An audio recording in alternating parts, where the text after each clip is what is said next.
Welcome back to the workshop. Today we are going to shoot this bow.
We are now to the point in the process where we're going to be moving away from a scraper down to sandpaper. Why? Because control is everything when making a bow. And with sandpaper you remove less wood than you do with a scraper. I am still going to be tillering with sandpaper though. I'm going down to 36 grit. So I'll still be removing enough wood to change the form of the bow as I continue to bend it and get it to the shape we like. Also, something else I'm going to do is I'm going to change from a Sharpie to a pencil when I'm marking on the bow where I should remove wood. Why? Because a Sharpie soaks into the wood, and when it soaks into the wood it takes more wood to remove that Sharpie line. But if I can move to a pencil, the lead stays right on top of the wood. I can remove that with sandpaper and it will make sure I am consistent and removing wood at a slow enough pace that I can control the way the bow bends. And so I can make sure I don't end up with too light of a poundage, and I can end up with the poundage that I want for this specific bow.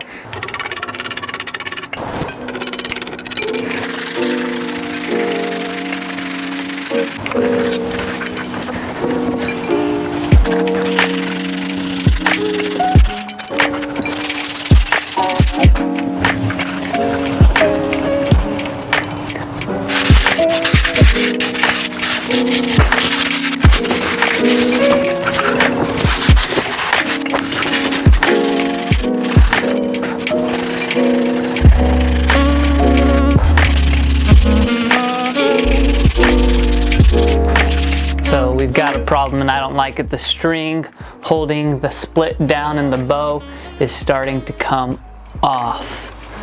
So I'm gonna redo this.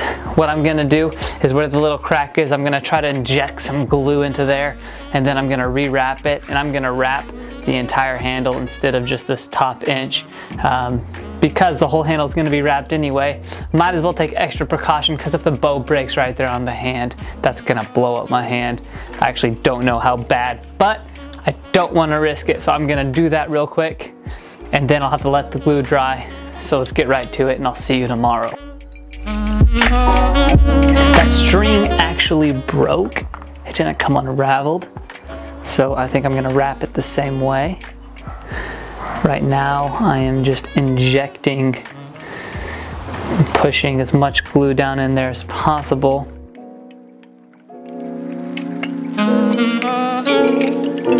Okay, I'm pulling the string back a little bit to hopefully inject some more of that glue into the limb. This glue is strong. This glue is probably stronger than the wood, so if I can get enough glue down into that crack, it should hold it, and then the wrap will just be security. But I know some glue has gotten in there and it's still going, so I just keep working it in, and then I'll wrap it, and I might even glue, I won't glue all the wrapping down, but I might glue part of it down. Because if I glue it all down, it tries to make the handle stiff, and we don't want the handle to actually be stiff. We just want the wrapping to hold.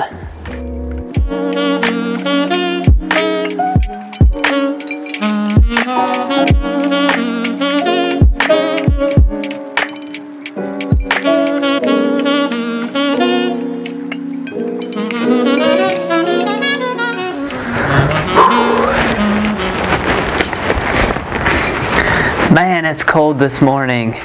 I can see my breath, but it's pretty. Check this out.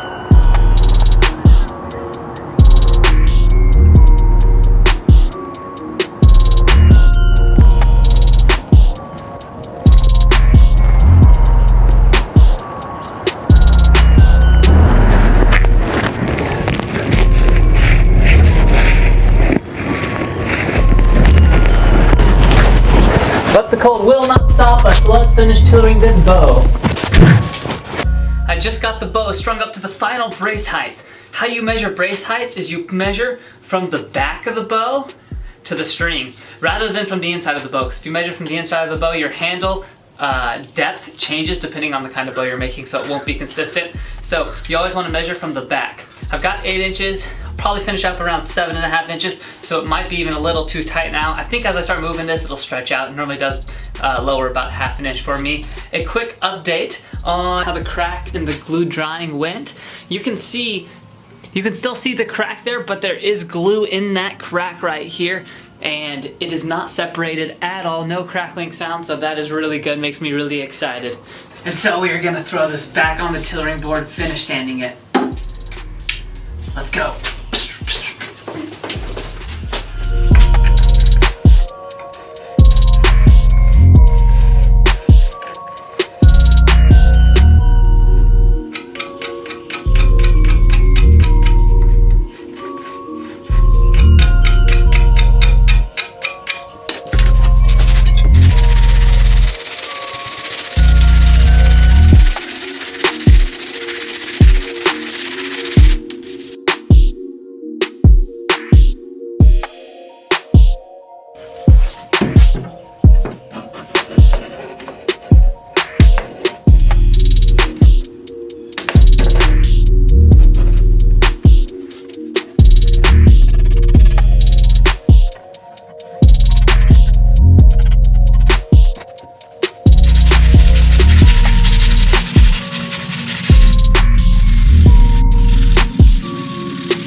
So before I say tillering is completely done, what I like to do first is to shoot the bow, because actually the feel of your hand and the feel of how the bow shoots will tell you if your tiller is off.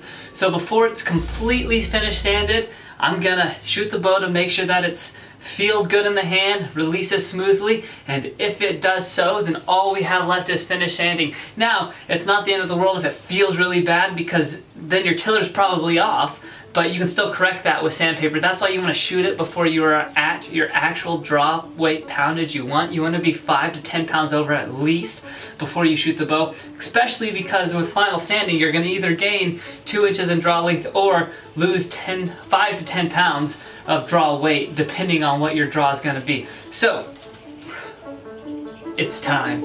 Let's do this.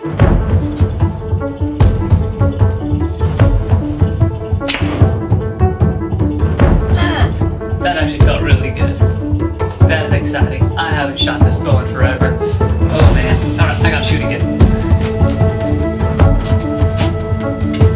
What you might want to do is close your eyes as you're shooting and just pay attention to the feel. And if you feel shot coming from one limb or the other limb, you'll know the tiller is off.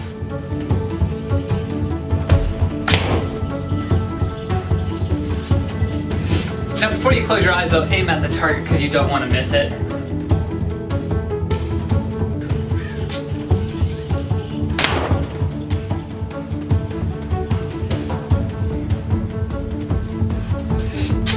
If one limb is off from the other, it almost has like a springy motion, like it'll reflex or it'll rattle until it gets into place, instead of both of them bouncing back into place at the same time.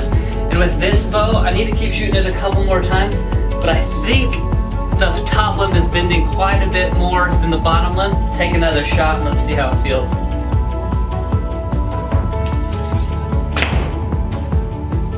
Yeah, so I can feel the bottom limb just like springing back and forth, like I feel the vibration down there, rather compared to the top limb. It seems like it's bending perfectly. So I think it's just too stiff because the tiller looks pretty good. I'm gonna take a little bit more off so the limbs bend a little more evenly and see what that does. Okay, I got that sanded. What you wanna do is the torture test before you shoot again, just so the bow gets back into the position it needs to be. I do about 20 draws at pretty much all the way back to my cheek. So let's go for it. Okay, so you get 20 of them in, and then you can shoot again and see how it feels. Let's see if it feels any different. Ugh, that feels much better. Let me make sure I'm not crazy. Let's try this again.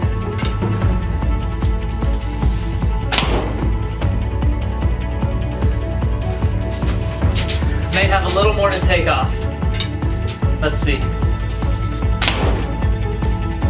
Yeah, I'm gonna take a little bit more off the bottom limb. It's vibrating, but half as bad as it was before. This is getting exciting.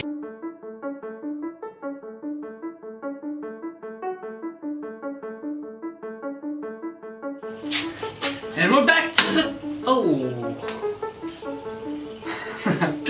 we're good. And we're back to the torture test. 1, 2, 3, 4, 5, 6, 7, 8, 9, 10, 11, 12, 13, 14, 15, 16, 17, 18, 19, 20. Boom, baby. Alright, let's give this another shot.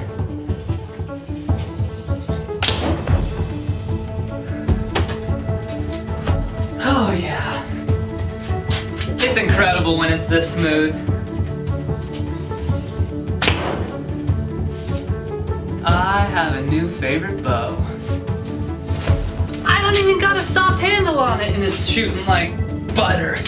Buttery smooth. The arrow is like flying so straight. I don't even have a real string on. I still got my tillering string. Just give me a minute, I'm gonna have a little fun.